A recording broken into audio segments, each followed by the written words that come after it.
Good morning students. ఈరోజు మనం క్లాసులో డిఫరెన్షియల్ ఈక్వేషన్స్ సెకండ్ ఆర్డర్ సంబంధించిన JNTUH, JNTUK, JNTUGV, JNTUA previous question పేపర్స్లోంచి క్వశ్చన్స్ని మనం డిస్కస్ చేస్తున్నాం. ఇందులో second order differential equations F of D into y equal to Q ఫార్మాట్లో ప్రొసీజర్ చేస్తున్నాం మనం. If Q equal to zero అయితే అంటే ఆర్హెచ్ఎస్లో వాల్యూస్ జీరో అయితే ఓన్లీ వైసీ మాత్రం కనుక్కోవాలి. If Q does not equal to zero అయితే వైసీ ప్లస్ వైపీ రెండూ చేయాల్సిందే మనం. ఓకే, కాబట్టి వైసీ ప్లస్ వైపీ ఫస్ట్ మనం to find given differential equation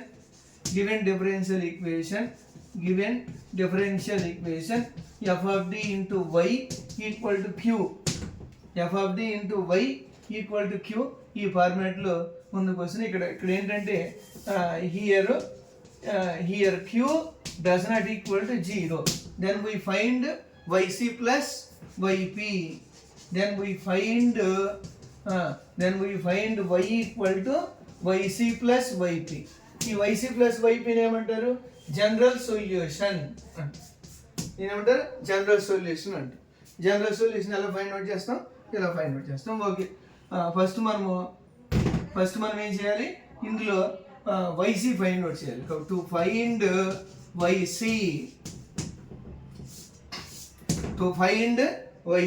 YC చేస్తే మనం ఆక్సిలరీ ఈక్వేషన్ రాయాలి. ఆక్సిలరీ ఈక్వేషన్ అంటే m³ minus 3m² plus 4 equal to 0. కాబట్టి మనం ఇప్పుడు ఏం ఫైండ్ అవుట్ చేయాలి? రూట్స్ ఫైండ్ అవుట్ చేయాలి. How to get roots m² minus 3m అంటే ఇక్కడ మనం మిస్ అయిపోయింది టర్మ్. చూడండి స్టూడెంట్స్, ఇక్కడ మిస్ అయిపోయింది ఒక టర్మ్. కాబట్టి m³ minus 3m² plus 0m power 1 plus 4 equal to 0. m³ minus 3m² plus 0m plus 4. కాబట్టి దీన్ని ఏం చేయాలి మనం? By synthetic division, apply synthetic division process ద్వారా రూట్స్ ఫైండ్ అవుట్ చేయాలి మనం. ప్లస్ 1 మైనస్ 3 0 4, ఇక్కడ మైనస్ 4 వస్తే సరిపోతుంది. ఇక్కడ 0 రాసి ఇక్కడ m ఈక్వల్ టు ఎంత అయిందో అంత తీసుకోవాలి. ట్రై చేయాలి. 1 ఇంటూ 1 0 యాడ్ చేసి 1 వచ్చింది. 1 ఇంటూ 1 1 మైనస్ 3 1 మైనస్ 3 1 మైనస్ 2 అంటే మైనస్ 2. కాబట్టి ఆన్సర్ రాలేదు స్టూడెంట్స్. కాబట్టి నెక్స్ట్ ఇంకొక టర్మ్ ట్రై చేయాలి. ఇంకో టర్మ్ అంటే ఏమొస్తుంది? 2z ట్రై చేయాలి. 2z ట్రై చేస్తే వస్తుంది ఆన్సర్. 1 0 యాడ్ చేసాం అనుకోండి 1 0 యాడ్ చేస్తే 1 1 2 2 ఇది అలా వచ్చేసింది. మైనస్ 3 2 యాడ్ చేస్తే మైనస్ 1 మైనస్ 2 మైనస్ 2 యాడ్ చేస్తే మైనస్ 2 మైనస్ 2 ఇంటూ 2 మైనస్ 4. సరిపోయింది స్టూడెంట్స్, వచ్చేసిన ఆన్సర్. 2 చేత ఆన్సర్ వచ్చేసింది. కాబట్టి ఇక్కడ m equal to 2 and next m² minus m minus 2 equal to 0. m² minus m minus 2 equal to 0. ఈ ప్రాసెస్లో ఇప్పుడు మనం దీనికి రూట్స్ కనుక్కోవాలి. ఇది క్వాడ్రాటిక్ ఈక్వేషన్ అయిపోయింది. కాబట్టి మనం ఇప్పుడు ఏం చేయాలి? రూట్స్ ఫైండ్ అవుట్ చేయాలి. కాబట్టి m² minus 2 plus 1m minus 2 equal to 0. 2 numbers multiplication చేస్తే మైనస్ 2 రావాలి. వాటిని యాడ్ చేసిన సబ్ట్రాక్టింగ్ చేసిన మైనస్ 1m రావాలి. అంటే ఎలా వస్తుంది అంటే మైనస్ 2 ప్లస్ 1m అయితే వస్తుంది ఆన్సర్. కాబట్టి m కామన్ తీసి m minus 2 plus 1 of m minus 2 equal to 0.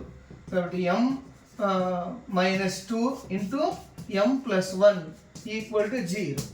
This implies m equal to 2 and m equal to minus 1.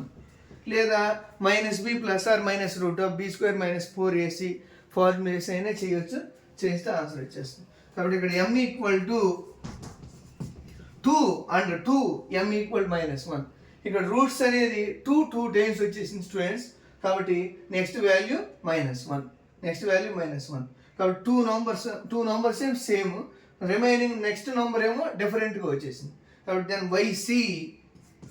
Then y c equal to 2 numbers same వచ్చేసింది. అంటే సేమ్ నంబర్ సేమ్ సింబల్. కాబట్టి ఎలా రాస్తాం? c1 plus c2x into e power 2x plus C3 e power -1x. అది okay students, అర్థమైంది అనుకుంటాను. C1 plus C2x into e power 2x into C3 e power -x అని వస్తుంది.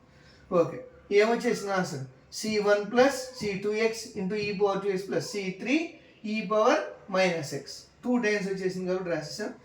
Okay, next PI, to find PI. Next PI find out చేయాలి. PI అంటే అక్కడ 3 terms ఉన్నాయి.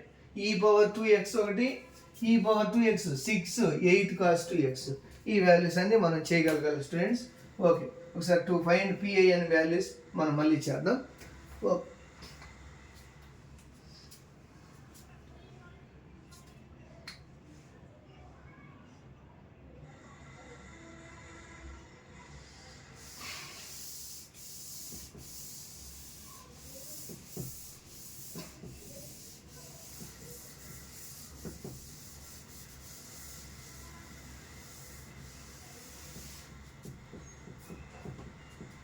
Okay students, ఒకసారి మనం ఈ ప్రాబ్లం చేద్దాం. ఇందులో PI చేసే ముందు PI టు ఫైండ్ PI అని రాసాం. PI రాసాము ఒక 1/f of d. 1/f of d అంటే d³ minus 3d square plus 4 into e power 2x equal to plus 1/d³ minus 3d square plus 4 into 6 plus 1/d³ minus 3d square plus 4 into 80 cos 2x. ఈ process చేయాలి students, మనం ఈ process చేయాలి. ఇందులో ఏంటంటే మనం ఒకసారి కానీ అబ్జర్వ్ చేస్తే ఇక్కడ పార్ట్ 1 YP1, YP2, YP3 అని ఉంది. YP1, YP2, YP3 ఈ ప్రాసెస్ చేయాలి మనం.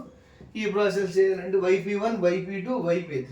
కాబట్టి ఫస్ట్ YP1 ఫైండ్ అవుట్ చేద్దాం, ఆ తర్వాత మొత్తం యాడ్ చేసుకుందాం. ఓకే, కాబట్టి YP1 టు ఫైండ్ YP1 అంటే 1/, ఇక్కడ ఎక్స్పోనెన్షియల్ టర్మ్ ఏముంది, ఇక్కడ d ప్లేస్లో 2 ఉంది. కాబట్టి suppose exponential term e power ax అంటే ఇంతకుముందు క్వశ్చన్లో చెప్పాం put d equal to a అని. a అంటే వాల్యూ, ఇక్కడ 2 అని. కాబట్టి 2³ minus 3 into 2 square plus 4 into e power 2x equal to 1/8 minus 12 plus 4 into e power 2x. కాబట్టి ఇప్పుడు 8 ప్లస్ 4 ఎంత ఉంది, 12. 12 మైనస్ 12 0 వచ్చేస్తుంది. కాబట్టి దీని హోల్ పవర్లో ఎంత ఉందో అది వాల్యూ రాసేస్తాం, x into e power 2x. Okay students, ఒకసారి చూడండి.